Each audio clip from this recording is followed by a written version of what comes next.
Welcome to my YouTube channel. আপোনালোক সকলোকে মোৰ ইউটিউব চেনেললৈ স্বাগতম জনাইছোঁ।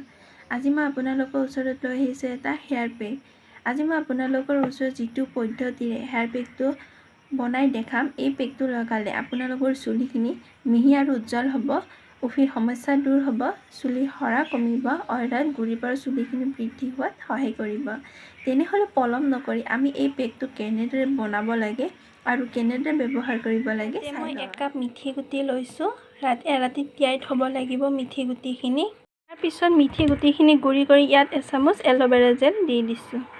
এইখিনি ৰেডি হৈ গ'ল। এতিয়া মই এইখিনি লগাম। এই পেকটো লগোৱা হৈ গ'ল মোৰ। এতিয়া মই 45 মিনিট সময় ৰাখিম।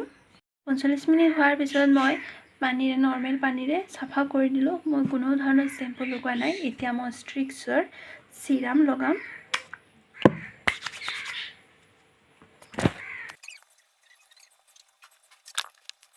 চুলিখিনি শুকোৱা নাই বাৰু, আধা শুকাইছে। চুলিখিনি শুকোৱাৰ পাছত মই আপোনালোকক দেখাম বাৰু কেনেকুৱা হ'ল চুলিখিনি। চুলিখিনি ধুনীয়াকৈ শুকাই গ'ল। ইমান ধুনীয়া লাহি আৰু কোমল দেখিছে। চ' ফ্ৰেণ্ডছ, আপোনালোকেও এই পেকটো সপ্তাহত 2বাৰকৈ ব্যৱহাৰ কৰিব পাৰে। এই পেকটোত কোনো ধৰণৰ ছাইড এফেক্ট নাপায়। এইটোৱে আছিল আজিৰ ভিডিঅ'। আই হোপ আপোনালোকৰ ভিডিঅ'টো চাই ভালেই লাগিলে। যদিহে ভাল লাগিলে তেনেহ'লে like, share and subscribe to my channel. Thank U.